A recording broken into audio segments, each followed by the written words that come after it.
형식적으로나마 유지해오던 조선 정전협정의 효력을 완전히 전면 백지화해 버릴 것입니다. 대래 군부 호전광들의 이러한 광기 어린 추태는 청와대 안방을 다시 차지하고 일으키는 도끼 어린 치맛바람과 무관치 않다. 핵전쟁 도발에는 더 위력한 핵보복 타격으로 이것이 적대 세력과 호전광 무리들에 대한 우리 천만 국민의 단호한 대답이며 미열적의 의지이다.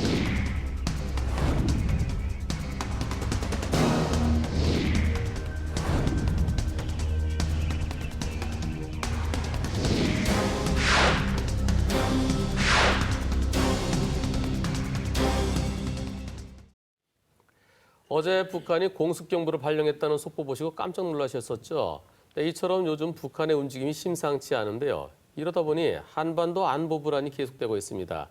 오늘은 이런 상황에서 우리의 대응책은 어떻게 세워야 되는지, 앞으로 우리 정부는 어떤 조치를 취해야 하는지 예비역 육군 중장 출신이시죠. 새누리당 황진아 의원 모시고 말씀 나누겠습니다. 네, 의원님 안녕하십니까? 네, 안녕하십니까? 네. 키 리졸브 훈련이 어제 마무리가 됐는데요. 네. 근데 어제 북한이 공습경보를 발령하고 훈련을 막 한 것 같아요. 네. 이거 어떻게 받아들여야 되겠습니까? 글쎄 뭐 북한이 3차 핵실험을 하고 난 다음에 그 유엔에서의 그 제재 결의안이 하도 강력하게 나오다 보니까 그것에 대한 불만이라든지 그것에 대한 항의 쪽으로 국제사회하고 특히 그 대남 대미 쪽에 협박을 막 했지 않습니까? 예, 예. 네. 그렇게 해오다가 특히 그 키 리졸브 훈련을 통해 가지고 예. 그걸 빌미 삼아 가지고 엄청난 그러한 그 독서를 퍼부대는데 예. 네. 이제 끝나면서 한편으로는 또 뭘 해야 되냐면은 키 리졸브 훈련이 북한 주장대로 북한을 침략하기 위해서 그렇고 북한을 말살하려고 그러는 것이니까 우리 북한 주민들이 함께 일어나야 된다. 네. 이런 경각심을 주기 위해서 마침 B-52기 폭격기도 한국에 왔다. 아. 또 잠수함도 한국에 들어와서 같이 미국 잠수함도 키 리졸브 훈련에 참여를 했다. 뭐 이런 게 보도가 나오니까 네.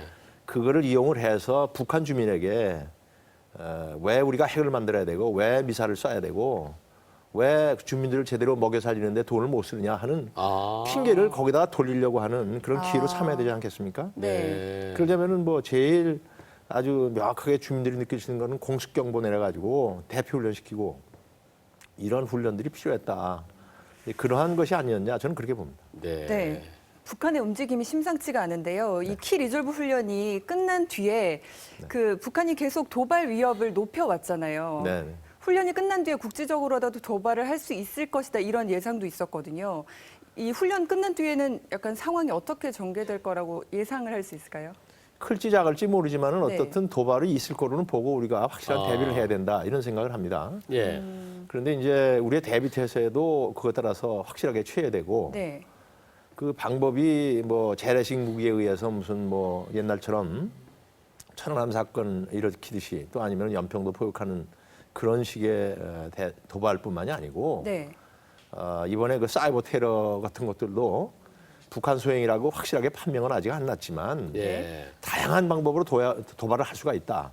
북한 소행인지 아닌지도 모르게 또 할 수 있는 방법이 있다면 그렇게 할 수 있는 도발은 어떤 것인가 이런 걸 전부 다 한번 분석을 해서 네. 철저한 대비를 해야 된다. 저는 그렇게 생각을 합니다. 네. 지금 이제 박근혜 정부 들어서 좀 강하게 나가고 있는 입장이거든요.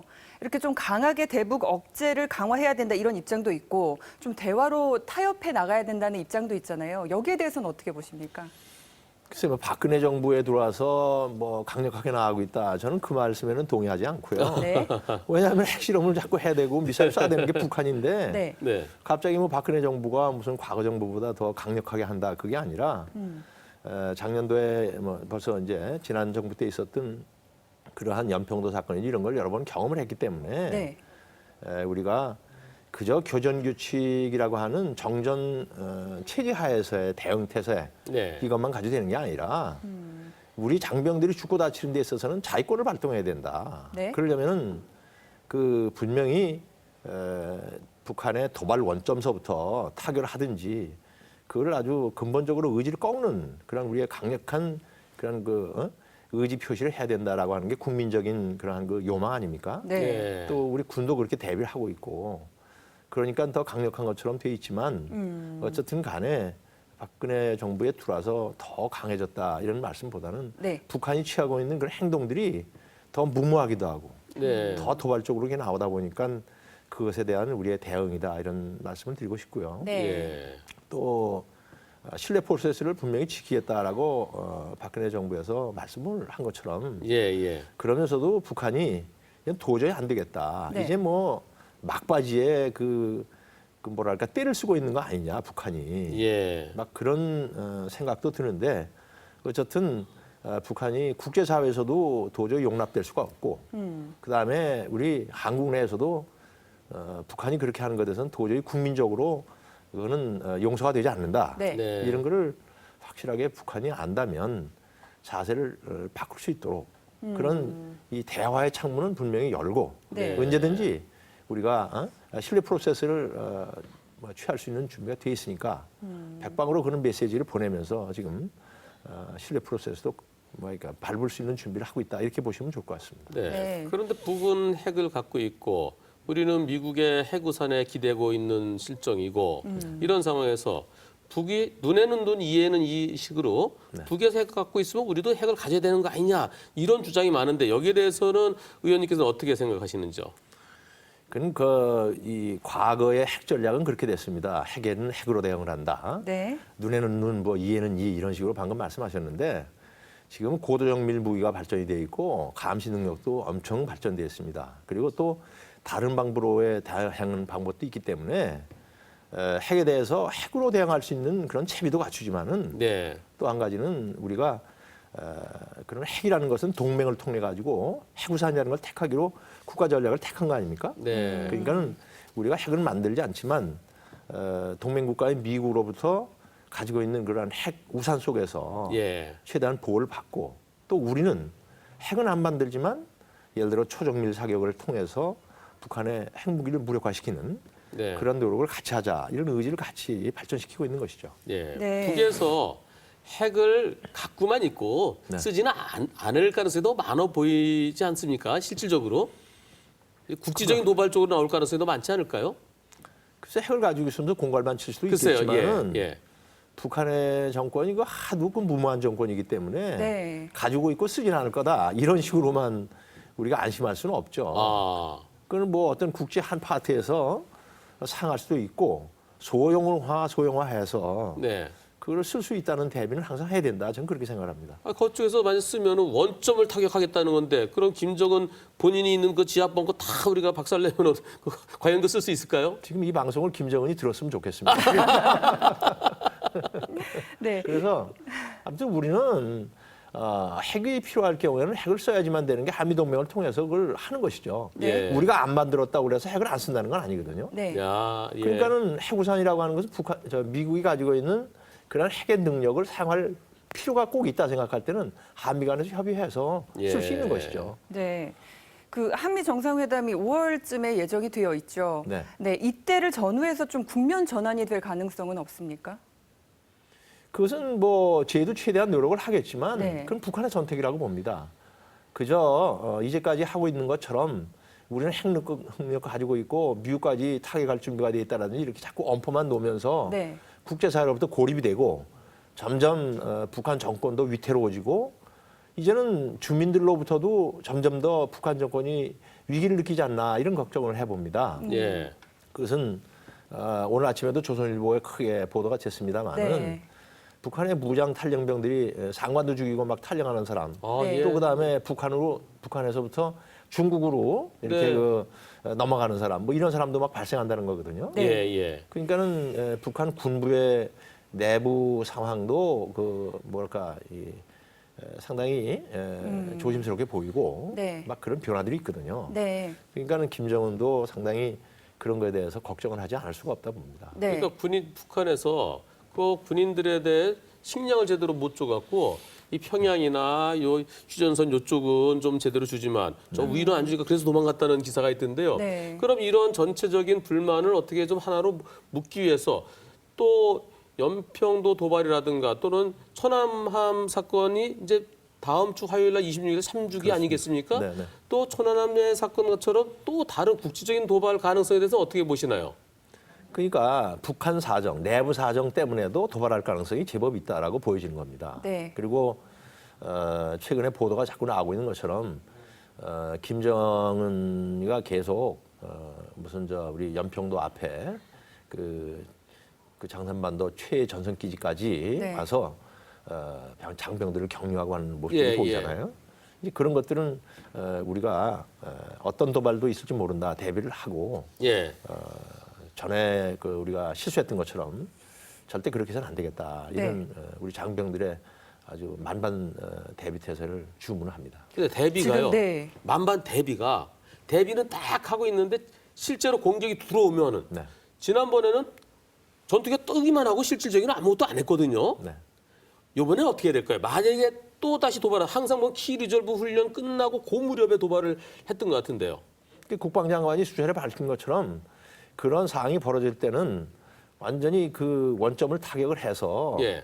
거기에서 도발해오는 것이 끝일 때까지 아니면 몇 배로도 뭐 때리겠다. 자위권을 발동하겠다. 이렇게 이제 분명하게 국민한테 약속을 했잖아요. 예. 네. 북한한테도 분명히 통보를 했고 예. 그런 상황이니까 전번처럼 절대 대응을 하지 않겠죠.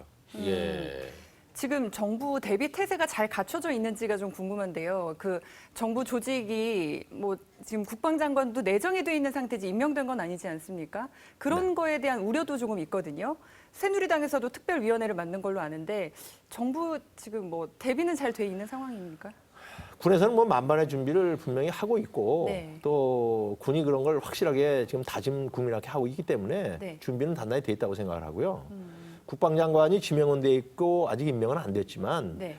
전 국방장관이 김관진 장관이 아직 장관직을 수행을 하고 있습니다. 예. 네. 예. 그렇기 때문에 공석은 아닌데 새로운 장관이 들어올 거를 대비하고 있으면서 보니까 약간 그 지휘권 공백이 생길까 봐 우려를 하는 것이지 예. 공석으로 돼 있지는 않죠. 네. 예. 차관은 지금 공석으로 돼 있습니다. 예. 네. 그럼 지금 빨리 새수련 세부대가 세부대로 그래서 이에 뭔가 새로운 인물이 자리에 앉아야 될 텐데요. 네. 근데 김병관 그 후보자에 대해서 여당 자체에서도 안 되겠다 이런 분들이 많다는 얘기인데요. 지금 새누리당 분위기 어떻습니까? 방금 말씀하신 것처럼 새누리당에서도 김병관 후보자가 용퇴하는 게 낫지 않겠는가 이런 얘기들이 제법 많이 있습니다. 예. 그리고 대통령께서도 아마 그런 분위기를 다 읽고 여러 가지 심사숙고하시는 걸로 보여집니다. 근데 오늘 보도에 나온 걸 보게 되면은 오늘 중으로는 아마 결론을 내실 것 같다. 네. 또 이런 말씀이 나오기 때문에 조금 지켜보고 있습니다만은 분위기는 분명 지금 김병관 후보자가 장관을 하더라도 네. 지금과 같이 험집이 나 있는 상태 속에서 장관직을 수행하기에 적절하겠나 하는 걱정을 많이 하고 있습니다. 네. 네. 앞서서 잠깐 언급을 했었는데요. 유엔 인권이사회가 북한 인권 결의안을 채택을 해서 네. 그 인권 상황에 대해서 1년간 포괄적인 조치를 취하겠다 이렇게 했거든요. 근데 북한은 반발이 굉장히 심합니다. 당연히 이게 좀, 반발하겠죠. 네, 실효성이 좀 있을까요? 그 실효성도 있을 것이고요. 네. 꼭 필요한 것이라고 생각이 됩니다. 왜냐하면은 북한의 인권 실태가 뭐 아주 최악의 세계에서도 그런 예가 없을 정도로 최악의 상태라고 얘기를 하는데 네. 그럼 과연 누가 어떤 방법으로 잘못을 저지르고 있는가 하면 잘 조사를 해서 그런 것에 대해서 한 가지씩 조치를 취해 나가는 것이 그래도 북한의 인권을 좀 향상시키는 데 도움이 될 수 있지 않겠나. 네. 이런 생각을 하고 또 그런 근거자라도 만들어야 된다. 이런 생각을 하고 이제 유엔에 조치가 된 건데 네. 북한 입장에서 보면은 그것이 결코 반길 수가 없죠. 예. 헛벌 뛰고 반대할 수밖에 없는 사정이고 그리고 내정 간섭이라고 네. 특별히 그에 대한 거부 반응을 보일 수밖에 없다고 봅니다. 그런데 유엔에서 한 조치는 적절한 조치라고 봅니다. 또 인권을 다루다 보면 그 내부에서 좀 더 구체적으로 조사를 하거나 네. 해야 될 것 같은데 북한 쪽에서 협조하지 않으면 또 어려울 것 같거든요. 근데 이제 뭐 북한 쪽에서 협조를 해주면 제일 좋겠지만은 네. 그건 기대하기가 어려울 것이고 예를 들면 탈북자라든지 북한 내부 사정을 잘 아는 단체, 인물, 국제 기구 이런 곳으로부터 이제 여러 가지 자료를 종합을 해 놓으면 네. 그런 것을 기초로 해서 뭐 김정은 정권에다가 욕을 하든지 이런 걸 개선하라고 하든지 이런 것을 구체적으로 할 수 있는 근거 자료가 될 수 있으니까 예. 네. 그래도 북한 인권 개선하는 데 도움이 되겠죠. 예. 자, 지금 그리고 금강산 그 관광이 끊긴 지가 상당히 오래되는데요. 네. 금강산 관광을 우리는 재개를 위해서 노력은 하고 있잖아요. 그렇습니다. 예. 근데 북한에서 뭔가 책임질 수 있는 대책을 다 내놔야 될 텐데 그쪽에서는 또 그쪽 나라로 버티고 있고요. 네. 이 금강산 관광이 어떤 의미가 있습니까? 남북 관계에서. 금강산 관광은 뭐 개성공단 뭐 하고 이제 그 모양새는 좀 틀리지만은 한쪽은 관광이고 한쪽은 이제 그 생산 활동을 하는 곳 아니겠습니까? 예.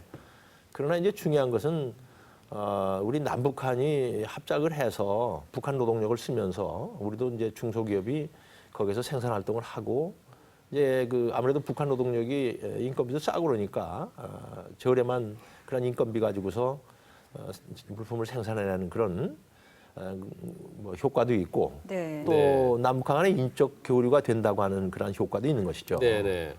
그런 측면에서 금강산 관광도 우리가 이제 인적 교류가 될 수 있다. 북한도 네. 가보고 북한 예. 사람들 만날 수 있는 기회도 되고 또 북한 사람도 이제 그런 걸 통해 가지고 우리 남한의 관광객들이 북한을 많이 가게 되면 우리 남한 사람들이 어떻게 활동을 하고 어떻게 하고 있나 이런 거를 다 볼 수 있는 기회가 되지 않겠습니까? 예. 그리고 뭐 네. 이제 뭐 북한 입장에서 보게 되면 그렇지 않아도 여러 가지 제재 조치가 취해져 가지고 경제 사정도 최악에 대한 상태에 있는데 그런 측면에서 보면은 관광 수입도 북한이 올릴 수 있는 그런 상태가 되니까 북한도 그걸 반겼던 것이죠. 예. 근데 이제 총격 사건이 일어나면서부터 우리 관광객의 신변 안전 문제가 되다 보니까 예. 아직까지 그걸 재개를 못 하고 있는 상태죠.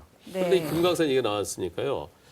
그 백두산을 가려면요 네. 중국으로 돌아가고 한참 가야 되잖아요. 가서 줄 서고 그렇죠. 네. 거기 한 꼭대기 올라가는 게 엄청 힘든데요. 네, 네. 그거를 북한으로 해서 가면은 네. 우리 산인데 얼마나 좋겠어요. 그럼 관광 수입도 좋고 그럴 텐데 거기에 대해서는 어떻게 뭐 우리 정부나 또는 국회에서 한번 시도해볼 그런 조짐은 전혀 없나요? 우리 기업에서도 그렇고 그러한 뭐랄까 구상들은 상당히 많이 해봤습니다. 정치권에서도 아마 그런 생각을 해본 분도 우리 대화 중에 보면 많이 있었는데 네. 근데 네. 문제는 북한에 그렇게 각오하는 것이 결국 북한이 찬성을 해야 되는 거 아니겠습니까? 네네. 북한이 그렇게 낙후가 돼 있고 조금 발전된 것처럼 보이는 데가 고작 평양일 뿐이지 예. 그 뭐랄까 시골로 가거나 평양으로부터 벗어난 곳에 가게 되면 아직 환경이든지 그게 너무 열악하다는 거죠. 네. 네. 도로망이라든가 뭐 비포장 도로에 그냥 그렇게 아주 하나도 개발이 안 됐고 이런 낙후된 모습이기 때문에 네. 북한이 구석구석에 그런 치부를 드러내고 싶지 않은 그런 문제점도 있다고 생각이 됩니다. 네. 앞으로 이제 교류가 계속되면서 그런 그 금강산, 뭐 백두산 이런 등등 개발도 아마 같이 논의가 될 수가 있는 그러한 문제다라고는 생각을 합니다만은 네. 예. 아직은 좀 어려워 보이는 것 같습니다. 네. 네. 그 황 의원님께서 그 한국 정부만의 문제는 아니다. 이 국제 공조가 필요하다 이런 의견을 피력하셨던 걸 제가 봤거든요. 네, 근데 네. 그 국제 공조가 필요하다는 건 뭐 국제적으로 좀 더 제재를 가야 된다는 건지 좀 구체적인 생각이 궁금합니다. 두 가지를 다 포함하고 있습니다. 네. 핵 문제가 우리 남북한 간의 대화만 가지고 되지가 않잖아요. 네. 네. 그걸 뭐 중국이 어떻게 핵 문제를 생각하고 있거나 일본, 러시아 뭐 이런 주변 사강뿐만이 아니라 전 세계가 이 네. 북한의 핵 문제는 동북아 평화뿐만 아니라 세계 평화를 깨는 네. 그러한 조치다라고 해서 유엔 안보 결의안도 나온 것처럼 그런 것을 못하게 하기 위해서 여러 가지 제재 조치가 일어나고 있지 않습니까? 네. 남북한 대화만 가지고선 되지가 않는다는 거죠. 그렇게 해서 북한이 절대 그런 것을 해서는 자기들의 정권 유지 차원이든지 네. 북한의 어떤 그런 경제 어떤 그 회복이라든가 이런 것에 도움이 될 수가 없다. 이제 이런 것도 깨우치게 하고 네. 또 한 가지는 그거를 포기하고 방향을 전환하면은 사회를 개혁 개방하거나 마음을 바꿔 먹으면은 네. 국제사회가 적극적으로 돕는다. 네. 그러니까 그런 것을 저거 하고 네 정권이 사는 길도 그거다라고 이렇게 소위 깨닫게 해주는 네. 네. 설득을 시키는 그런 국제 노력도 같이 필요하다. 네. 그런 용기도 줘야 한다. 네. 이런 쪽에서 저는 국제사회가 같이 동참을 할 수 있도록 우리 외교력을 발휘해 나가자 그런 걸 예. 주문하고 있는 겁니다. 네. 자, 다음 주 이제 화요일 날 천안함 산주기 정부에서 이제 추모 준비도 하고 있는 것 같습니다만은 추모로서 이게 마무리될 게 아니라 네. 이런 비극이 다시는 일어나지 말아야 될 텐데요. 우리 국민들 모두 다 이 천안함 사건 3주기를 맞아서 어떤 마음 자세가 필요할까요? 저는 정말 다시 한번 그 생각을 하게 되면은 천안함 때문에 그 수몰된 그런 장병들에 대해서 명복을 다시 빌고 분통이 터집니다. 네. 그래서 정말 우리 군이 더 아주 그 치밀한 대비 태세를 갖춰서 절대로 북한이 그런 도발을 못하도록 하는 아주 그 만반의 태세를 갖춰야 되겠다 이런 네. 생각을 하나 하고요. 네. 우리 국민들에게도 이런 사태가 벌어졌을 때는 국민의 마음이 결집이 돼야 됩니다. 네. 근데 이걸 뭐 아주 명명백백하게 과학적으로 입증된 결과가 나와도 북한 소행이 아니지 않느냐. 네. 네. 뭐 이렇게 하면서 자꾸 이렇게 국론이 분열된다고 하면은 그것은 바로 북한에게 김정은에게 또다시 오판을 할 수 있는 계기를 주는 거다 말이죠. 네. 그러니까 그런 예방 차원에서도 우리가 온 국민이 이렇게 마음을 합치고 단합이 돼서 네. 철저한 대응을 해야 되겠다. 그런 걸 정말 우리 국민들한테 호소하고 싶습니다. 네. 우리 황진아 의원님 오늘 말씀 대단히 고맙습니다. 네, 감사합니다. 고맙습니다.